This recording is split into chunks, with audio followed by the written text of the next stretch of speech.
Mesdames, Messieurs, bonjour. Je ne sais pas si vous êtes comme moi, mais j'ai remarqué que chaque fois qu'un rabbin devait prendre la parole en public, il commençait, je ne dirais pas toujours, mais souvent, par raconter une petite histoire qui devait illustrer les propos qu'il s'apprêtait à tenir. Alors j'ai voulu agir de la même façon, mais je ne suis pas arrivé. Aussi, je me contenterai de citer une pensée d'un rabbin que vous devez connaître, puisqu'il s'agit du rabbin Léon Ashkenazi, plus connu sous le nom de son totem, Manitou, qui disait « Le plus grand blasphème dans le judaïsme, c'est l'ignorance. »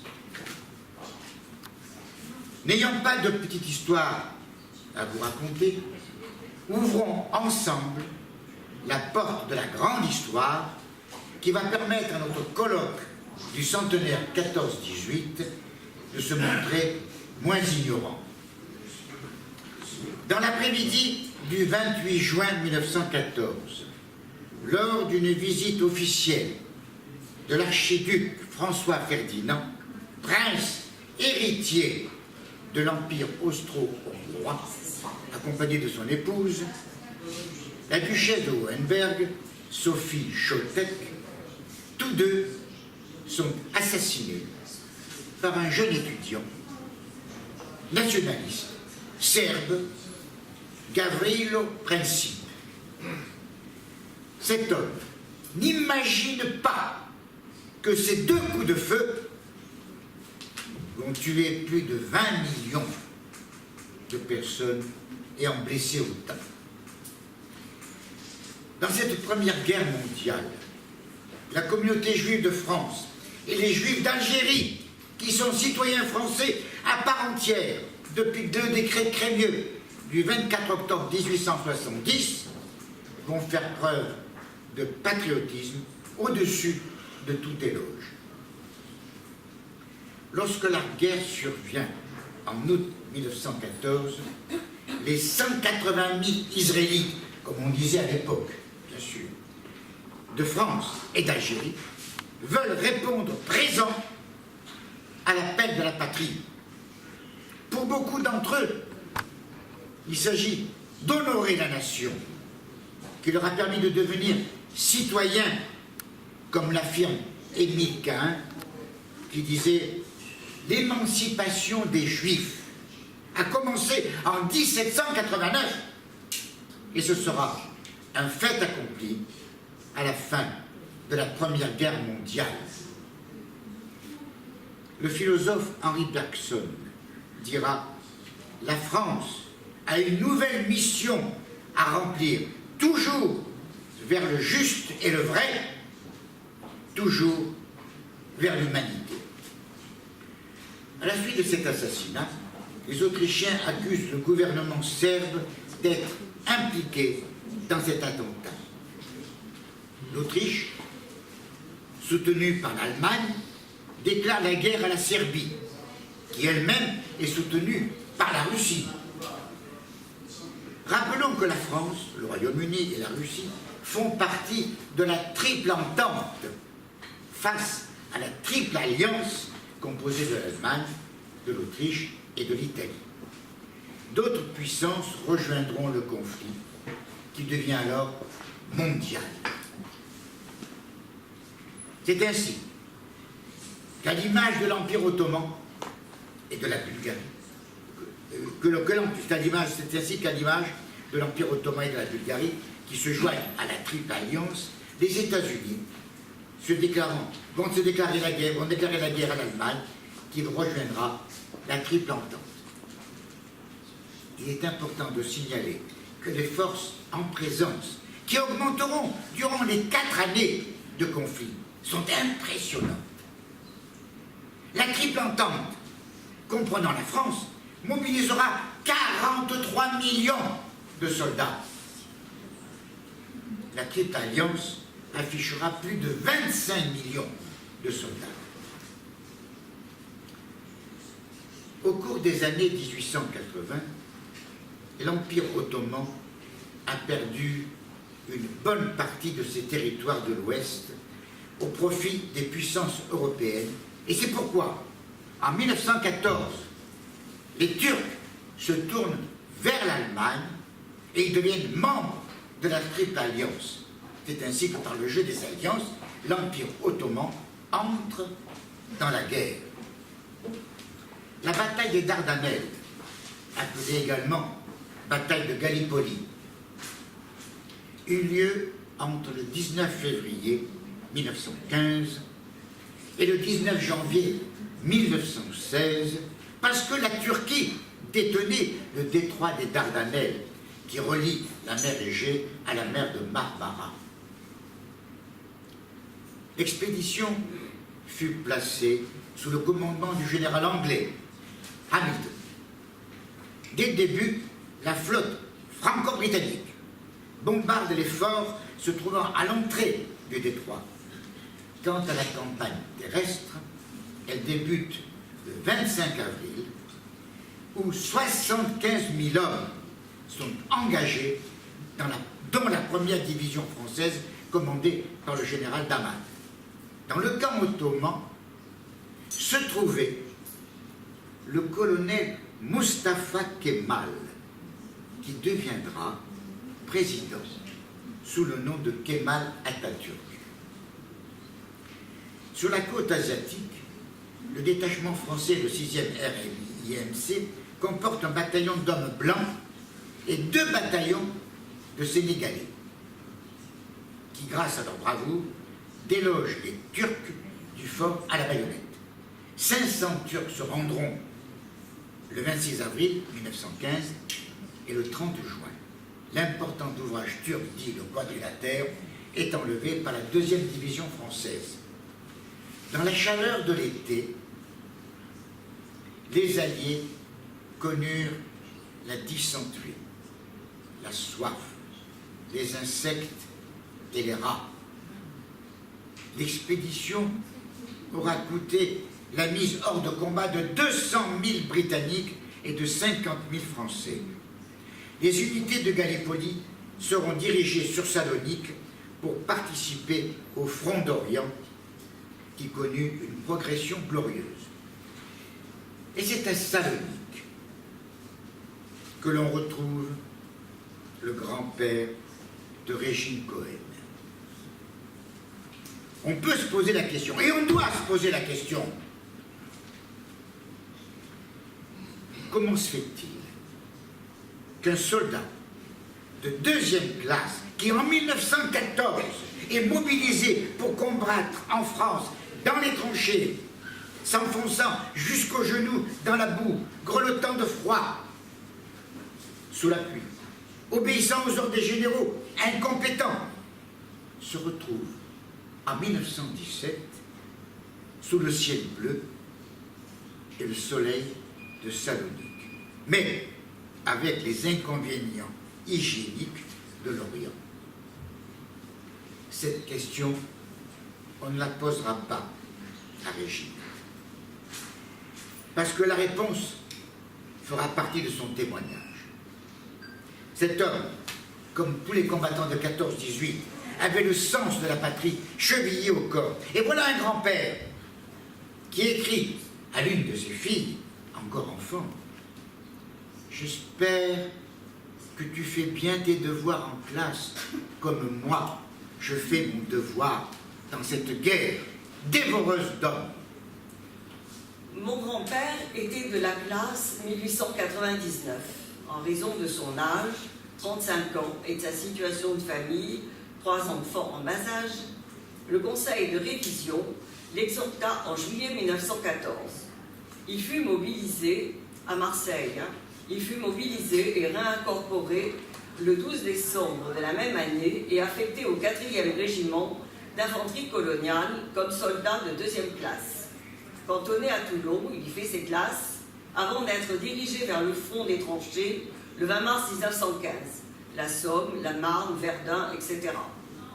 Il écrivait pratiquement chaque jour à ma grand-mère et à ses enfants, soit des cartes correspondances des armées, agrémentées de slogans patriotiques ou belliqueux, soit de longues lettres adressées à sa chère et bien-aimée Marie et à ses chers enfants. En raison de la censure, toute la correspondance mentionnait du front. Pour la plupart d'entre elles, elles sont le reflet de son patriotisme et de sa foi et de sa confiance en Dieu. En juillet 1915, il répond à ma grand-mère, qui doit sans doute parler de voisins revenus chez eux, de ne pas s'occuper des autres. S'il fuit le danger, écrit-il, ce sont des lâches. Quant à lui, il fait son devoir, tout en observant les conseils de prudence de ses supérieurs. Il marche sans hésitation en service commandé et il a bon espoir de s'en sortir à bon compte avec l'aide de Dieu. Il évoque les tranchées. Après une bataille, hébété d'être passé où ils sont passés, entendre les cris de souffrance des blessés, garder son calme et son sang-froid en voyant passer les pauvres morts.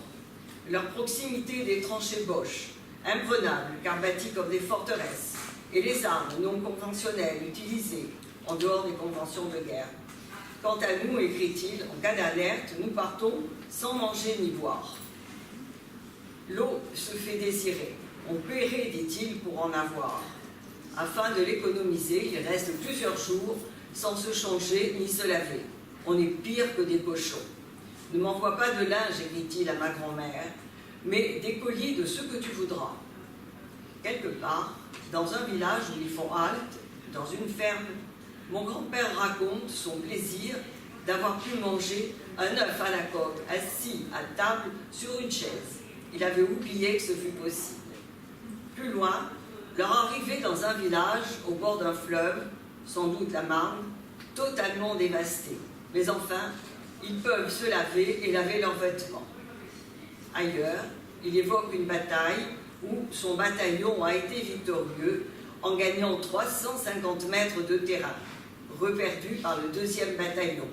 La perte des équipements, des armements, les ordres et les contre-ordres de l'état-major qui démoralisent les troupes, les annonces de permission, jamais précisées, la stupeur des soldats apprenant les efforts supplémentaires demandés par les gouvernements, leur incompréhension que la paix ne soit pas annoncée pour arrêter de faire des victimes, des massacres.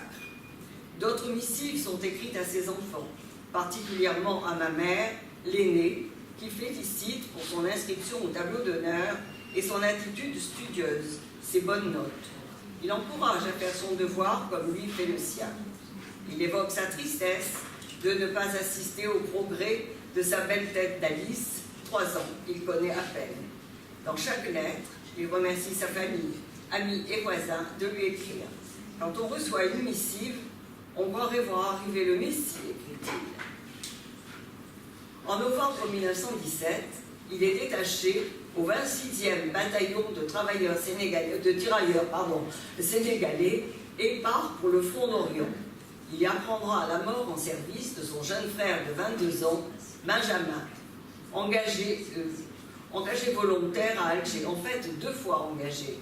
Une première fois à 18 ans, mais réformé pour raison de santé, mais incorporé la seconde fois au régiment de marche d'Afrique par le bureau de recrutement d'Alger, lieu de son domicile. Mort pour la France le 29 juin 1916 à l'hôpital de Zaïtadlik en Grèce à 22 ans. Très peu d'informations pour l'année 1917, sinon une lettre très affectueuse à ma mère en réponse à une des missives qu'elle envoyait à son père. Il lui explique que l'accord des permissions s'est ralenti en raison du désastre de l'armée italienne près du fleuve Piave face aux Autrichiens. À la mi-avril 1918, une enveloppe, retour à l'expéditeur, provoque l'affolement de ma grand-mère, comme on peut l'imaginer. Ce n'est que 2 semaines plus tard qu'une carte écrite de la main de mon grand-père lui apprendra qu'il a été blessé en service au cours d'un accident de voiture. Il lui explique que c'est un miracle qu'il en ait réchappé, grâce à Dieu. Voilà déjà 15 jours que je suis en traitement à l'hôpital temporaire Florian et serai peut-être évacuée vers Salonique. En tout cas, je puis te dire que ça va mieux. Je suis très bien soignée et heureusement, l'appétit commence à revenir. Il souffrait de fractures de côte, contusion du thorax, également d'une congestion pulmonaire droite avec épanchement et selon les diaphorus de l'époque, de fièvre tiasse. Au cours de son hospitalisation à Salonique, dont la date coïncidait avec Purim, il est heureux de recevoir la visite d'anciens élèves de l'AIU. L'AIU, c'est l'Alliance israélite universelle, bien sûr. Plus loin, il est furieux qu'au cours de ces différents transferts d'un hôpital à l'autre, toutes ses affaires ont été perdues, les papiers militaires, et pire encore, les photos de sa famille. Il demande en urgence à ma grand-mère de lui envoyer un mandat afin de se procurer le nécessaire. Courant mai, il est rapatrié en France sur le navire hôpital Lafayette et hospitalisé à Nice, à l'hôpital Saint-Roch, où ma grand-mère viendra le voir après avoir été prévenue par les dames de la Croix-Rouge. Enfin, dans une lettre du 13 juillet 1918, il informe sa très chère et bien-aimée Marie qu'après la visite du médecin-major, celui-ci a l'intention de le proposer à la commission pour une convalescence de longue durée. Changement d'armes et permission d'Orient, probablement les permissions qui étaient dues à l'époque de sa campagne d'Orient. Ce qui fait écrire à mon grand-père, j'espère qu'il y en aura pour un moment. Complètement rétabli, il pourra fin juillet, début août, enfin retrouver sa famille à Marseille, son foyer tant espéré. Je ne terminerai pas ce témoignage sans parler de ma grand-mère pendant ces 4 ans. Avec quel courage elle prit à bras le corps du jour au lendemain la gestion du magasin, sa maison où rien ne devait manquer, l'éducation de ses 3 jeunes enfants, dont ma tante Alice, la plus jeune, que je citerai pour conclure. Quand je relis ces lettres de papa et maman, je vois passer noir sur blanc, ce que je savais déjà, combien mes parents ont eu la vie dure pendant cette guerre. Papa sur le front, avec toutes les souffrances imposées aux combattants, et maman de son côté, ayant à s'occuper du magasin qui nous faisait vivre, à la maison où rien ne souffrait, ménage, lessive, cuisine, etc. Avec, à de rares périodes, une aide ménagère, une commise du magasin, à un bref moment, la sœur de papa, Tata Céline, alors célibataire, et bien sûr de ses 3 enfants en bas âge. Maman aimait mieux tout faire elle-même, au détriment de sa santé. En plus de tout cela, il convient de mentionner le temps passé pour effectuer mandats, colis, lettres pour papa, sans parler de savoir papa en plein danger. Quelle tranche de vie! Bravo.